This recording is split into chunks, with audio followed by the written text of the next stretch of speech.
안녕하십니까. 지표로 보는 미국 시장의 권혁태입니다. 24년도 2월 4주차부터 먼저 보도록 하겠습니다. 지난주에는 별로 이렇게 컨디션이 안 좋아서 쉴 수밖에 없었습니다. 지난주부터 먼저 짧게 보고요. 그리고 3월 달 보도록 하겠습니다. 일단 지난주에는 담보대출 금리가 있었는데 연준 입장이 워낙에 의원분들이 강경한 발언을 계속하면서 금리가 상승했습니다. 그래서 당연히 부동산 쪽도 안 좋았겠죠. 레드북 소매 판매는 1월 폭풍으로 좀 계절적인 영향으로 좀 감소한 후에 연준에서 M2를 아마 좀 많이 조절하고 있는 것 같습니다. 지표로 보면 M2의 변화량이 상당합니다. 그래서 그 영향으로 가계 소득이 좀 줄고 그러면서 유동성이나 뭐 인플레이션 이런 쪽에서 가계에서 좀 많이 부담이 많았던 것 같습니다. 그래서 판매 감소가 좀 많이 다운된 모습입니다. 다음으로 제조 PMI인데요. 제조 PMI는 유동성 공급이 좀 꺾였지만 좀 많이 좋아지고 있습니다. 이게 지표가 좀 각 지역 단위로는 이런 유동성 효과를 늦게 보고 있는 것 같습니다. 그런데 전체적으로 모아놓으면 이렇게 50을 넘는 좋은 모습을 보이고 있습니다. 좀 금리라든가 유동성에서 지금 연준에서 뒤죽박죽으로 하면서 점차적으로 이렇게 순환되는 모습을 보이고 있습니다. 서비스 PMI는 좀 하락했습니다. 여기도 통화 공급이 좀 줄어든 그런 효과를 보고 있는 것 같습니다. 다음으로 연준의 재무제표인데요. 연준 재무제표가 증가하다가 다시 또 소폭 감소했습니다. 여기에 대해서 전체 통화량이 늘어났다가 여기 보시면 좀 돌아섰죠. 감소했습니다. 이렇게 되면 이제 연준에서는 금리 인하를 언제 할 것인가 아무런 대책이 없다 뭐 이런 건 아니고요. 연준은 그냥 계속 열심히 테스트를 하고 있죠. 여기 보시면 이 기간 동안 계속 통화량을 늘렸습니다. 12월, 11월에 소매 판매가 이렇게 보시면 줄어든 요 구간이죠. 요 구간이 딱 들어오면서 연준은 12월 이쪽에부터 다시 통화량을 늘렸습니다. 그래서 다시 소폭 살아난 거죠. 이걸 이제 구체적으로 아마 데이터를 연준에서는 갖고 있을 겁니다. 네, 지난주는 이렇게 잠시 보고요. 이번 주 3월 첫째 주 보도록 하겠습니다. 3월 첫째 주는 일단 신규 주택 판매가 소폭 늘었습니다. 워낙에 코로나로 인해서 집이 부족한 그런 이유가 아닐까 싶습니다. 유동성도 지난 몇 달간 계속 연준에서 공급을 했죠. 그래서 그런 영향으로 신규 주택이 많이 늘어났습니다. 내구재 주문은 가전 등 아까 요 전에 보여드렸지만 소매 판매가 줄어들었지 않습니까? 그러니까 당연히 이런 내구재 주문 위주로 가게에서 소매 판매가 줄어든 것으로 나타났습니다. 유동성을 말씀드렸지만 전주부터 좀 줄였죠. 그러니까 당연히 이쪽이 먼저 소비 쪽 이쪽이 충격을 받고 있습니다. 다음으로 제조 PMI인데요. 제조 PMI 죄송합니다. 이게 레드북 소매 판매 지표네요. 소매 판매 지표는 계속 아까 M2 쪽 보여드렸지만 소비가 줄어들며 있습니다. 연준이 유동성 조절을 하면서 이쪽이 좀 소매 판매가 감소하고 있죠. 이러면 이제 인플레이션 지수도 조금씩 내려가게 될 수밖에 없습니다. 케이스 실러 대도시 주택 가격은 드디어 하락 완전 전환한 모습입니다. 벌써 2달째 하락하고 있습니다. 이러면 이게 레깅 효과 2~3달 정도 감안해도 1, 2, 3 이 정도 되면 이제 서서히 나타나겠죠. 그러면 현존에서 지금 통화량도 서서히 조금씩이나마 아주 조절을 하고 있지 않습니까? 그러면 3월쯤 지나서부터는 지표가 아주 안 좋게 될 겁니다. 그러면 이제 연준은 이미 좀 이따 또 말씀드리겠지만 이미 플랜이 대충이라기보다는 아주 구체적으로 좀 가지고 있지 않나 생각됩니다. 흔히들 뭐 이렇게 연준이 정책 변경하기 전에 이런 테스트를 곧잘 합니다. 뭐 언론에서는 이런 거 전혀 말을 안 하겠지만 아무튼 30년 담보대출금리도 계속 상승하고 있습니다. 뭐 연준 위원분들이 워낙에 강하게 말씀을 하시잖아요. 아직 멀었다고 해놓고 지표가 낮아지면 인플레이션 심리를 꺾어놓고 지표도 낮아지면 이제 해도 되겠구나 이러면 이제 지표가 낮아지니까 사람들 심리도 꺾이죠. 인플레이션 기대 예상치도 계속 조금씩 소폭 하향 횡보하고 있고요. 돈을 풀었는데 인플레이션 기대치가 올라가지 않은 거죠. 그러니까 이제 좀 풀어도 되고 지표를 좀 통화량을 줄여서 진정시킨 다음에 그 다음에 금리를 이제 인하하는 수순. 그러면 뭐 제가 지난주에 계산한 거 대충 보여드렸는데 6월점으로 지금 보고 있습니다. GDP는 계속 이 정도 수준을 유지해주면 통화량이나 이런 것들에 대비해서 좀 연준에서 정책을 결정하는 데 있어서 훨씬 좀 부드럽거나 도움이 되는 거죠. 지금은 그렇게 봐도 될 것 같습니다. 몸이 안 좋으니까 이 발음도 꼬이네요. 핵심 개인 소비 물가 지수입니다. 1월 효과로 급등했습니다. 근데 사실 인플레이션 감안하고 정부에 세금 낸 거 이러면 실제로는 그렇게 많이 올라간 건 아닌 것 같습니다. 개인 소비 물가 지수 전체적으로 보면 추세적으로 계속 내려오고 있습니다. 이 와중에 연준에서 많은 일들을 해서 통화량과 금리 이런 것들 다 테스트해서 거의 이제 시나리오를 거의 많이 세워나가고 있습니다.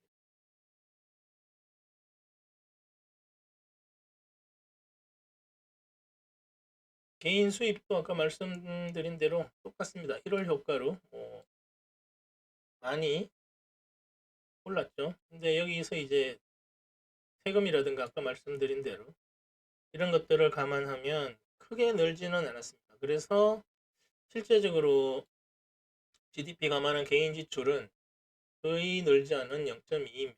저번 달에 비해서. 그러니까 이런 것들이 하나하나 레깅 효과로 작년 전부터 통화량을 늘렸다가 줄인 그런 효과들이 이제 나타나고 있는 거죠. 연준에서 언론 플레이 하는 거랑은 틀리게 언론 플레이라는 말은 좀 안 맞는 것 같고요. 정확하게 얘기하면 시장의 기대 인플레를 꺾어서 이거를 유지시키는 게 연준의 목표입니다. 그래야 자기네들 정책을 수립하는데 도움이 되고 그게 또 맨날 파월 의장께서 스테이트먼트에 말씀하셨듯이 공공의 이익을 위해서 이렇게 해야 된다. 그런 말씀을 하시는 거죠. 최종 PMI를 보면 1월 달에는 기대 효과 이런 걸로 돈이 워낙에 또 풀리니까 월급도 많이 올라가고 해서 이제 제조업은 좀 그렇게 되지 않을까 했는데 아직까지 지역 단위로 보면 그렇게 원활히 되고 있는 것 같지는 않습니다. 어느 쪽이 먼저 좋아져야 될지 그런 것들은 자세한 디테일 데이터를 봐야 되는데 연준만 알고 있습니다. 다음으로 죄송합니다. 이거 또 M2인데 쫙쫙 붙고요. M2 총통화량입니다. 여기 보시면 쭉 작년 9월부터 소매 판매 급감하고 시장이 망가지면서 통화량 늘렸죠. 근데 다시 1월달 CPI와 PCE 보면 조금 올라간 걸로 나타나서 다시 내렸습니다. 이걸 줄이니까 1월달에 그렇게 많이 월급도 재계약돼서 올라가고 여러 가지 이제 매년 상승하지 않습니까? 이게 피스컬 분기별로 그런 것들이 효과를 미치면서 다들 안 좋아졌다가 너무 안 좋아지면 또 시장이 얼어붙으니까 또 조금 올렸죠. 결국 이제 연준에서 어떤 개량된 그런 데이터들로 보면 감소 테스트는 분명히 이제 결과가 나왔을 겁니다. 러프하게만 봐도 뭐 이 정도면 금리나 0.3, 0.25 뭐 이런 식으로 다시 0.2쪽, 0.1 뭐 이런 식으로 연별로 말씀드리는 겁니다. 그러니까 이런 쪽으로 하면 금리 인하할 경우 어느 정도 우리가 물가를 제어할 수 있나 이런 쪽으로 이미 데이터가 나온 것으로 판단됩니다.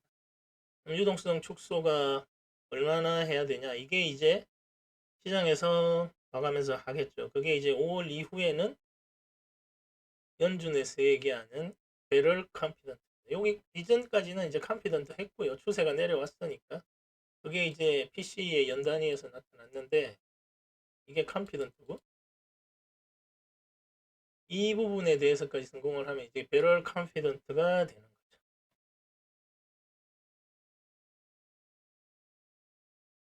그 다음에 채권 선물을 통해 본 시장은 이런 걸 이제 시장에서 눈치챈 듯 합니다. 그러니까 갑자기 금리가 거의 뭐 8%, 4.7까지 갔었거든요. 4.7까지 갔다가 4.4까지 갔으니까 금리가 거의 폭락한 겁니다. 시장에서 연준의 어떤 스탠스를 분명히 눈치채고 있을 겁니다. 통화량이나 이런 것들.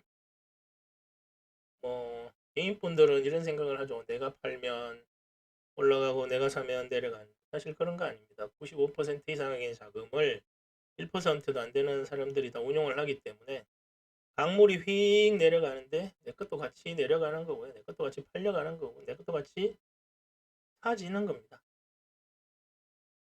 시장의 움직임을 좀 제대로 보아야지 그런 몽상을 하지 않죠. 내 돈만 자꾸 보고 있으면 아무것도 안 됩니다. 그래서 4.46으로 급락했고 지수는 상승했는데 이게 이제 M2랑은 상관없이 지금 M2를 다시 줄이고 금리를 내릴 거라는 시장이 확신하는 순간 시장은 연준의 입장에 대해서 이렇게 딱 밸런스하고 그러면서 이제 가장 대표되는 인공지능이 상승한 거예요. 그래서 제가 2주 동안 계속 상승 말씀드렸고요. 상승 계속해서 될 겁니다. 금리가 이제 어느 부분을 봐도 금리 오른다는 얘기는 리스크로 통하고 그런 일이 있으면 큰일이 날 것이다 이렇게 얘기하고 있는데 사실 뭐 연준이 통화량만 줄여도 시장은 이미 거의 균형 상태에서 왔다 갔다 하고 있기 때문에 충분히 제약적인 상태에서 움직이고 있기 때문에 거의 뭐 크게 영향은 없을 겁니다. 상품 가격 내려오고 있고 부동산 아까 말씀드린 대로 가격 내려오고 있고요. 지금 F로 움직이는 걸 보면 줄인 후에 금리 내리는 게 이쪽 방향으로 가는 게 거의 확정된 듯합니다. 다음 주는 실업률, 생산성, 서비스 PMI 지표 발표되고 있고요. 하위는 거의 뭐 멀티잡을 하지 않으면 먹고 살기 힘들 정도로 지금 난리도 아니죠. 여기저기 보면 하위 소득분들은 참 진짜 힘든 것 같습니다. 부동산 때문에 어쩌고 저쩌고 그래서 뭐 시장이 돌아가는 걸 잘 봐야겠죠. 전반적으로 이제 밑에 경제단만 보면 거의 침체 수준입니다. 하루에 2, 3일간 일을 안 하면 도저히 생활이 유지가 안 되죠. 물가 상승분이 뭐 장난 아닙니다. 특히나 그런 경우에 이제 뉴욕에서는 월세까지 막아버리니까 돈이 안 나오잖아요. 사람들 돈도 없는데 뭐 어떻게 월세 거기 살겠습니까? 그러니까 공실이 높아지고 뉴욕처럼 뭐 거의 뭐 이건 뭐 뉴욕이 뭐라고 월세를 다 상승하는 걸 못하게 금지시켰겠습니까? 뭐 싱가포르처럼 되어 가려나요? 아무튼 잘 모르겠지만 아무튼 그래서 결국 공실이 늘어나고 있고 그래서 뉴욕 지역에 있는 은행들만 아주 그냥 돈이 안 늘어나고 있습니다. 결국 연준은 매우 보수적으로 시장을 보고 있고 하위가 그렇게 힘든 거는 알고 있는 듯 합니다. 가끔씩 발언들을 보면 그렇게 다들 힘들어 하니까. 그럼에도 아직은 뭐 계속 공격적으로 인플레이션 심리 꺾기에 나서고 있고요. 시장 연준의 그런 발행과는 달리 시장은 AI 중심으로 자본 차익과 이 연준의 통화 공급량에 의해서 지금 이 두 가지에 의해서 시장이 움직이고 있다고 보시면 됩니다. 상품 포트폴리오는 뭐 이쪽 AI 쪽으로 요거를 신규 편입했고요. 요거는 제가 다음 주에 따로 그냥 한 4, 5분짜리 영상 하나 분석해서 만들어 올릴까 생각 중입니다. 올리려고요. 퇴직연금은 지금 똑같습니다. 적립금은 지금 대부분 다 5% 이상의 금리에 다 들어가 있으니까. 그리고 나스닥 지수는 좀 힘든 듯 합니다. 상대적 수익률이 너무 안 좋아요. 그래서 신규 유입금은 요 글로벌 반도체 탑4로 다 올렸습니다. 변액보험은 지금은 연금은 금리가 내려오면 변액보험 연금 개시하려고 생각하고 있고요. 현재 수익난 저축성이나 이런 벌들은 납입 완료되어 10년 비과세된 상품들은 다 해약하라고 말씀드리고 있습니다. 이런 것들은 어차피 장기적이고 안정적으로 수익을 올리는 상품이라 특히나 요즘처럼 인공지능이나 이런 섹터에서만 성장하고 있는 수익률을 쫓아갈 수가 없습니다. 옛날 저축성 벌은. 아무튼 그래서 지금 이런 상품들, 새로 나온 상품들을 뭐 이제 인공지능 테마나 이런 섹터에 대해서 돈이 자본이 투입이 될 수 있으면 괜찮은데 옛날 것들 뭐 수익도 나고 비과세 혜택도 다 보고 그런 상품들은 다 그런 이유로 해약하고 있습니다. 네, 이번 주는 여기까지 하겠습니다. 감사합니다.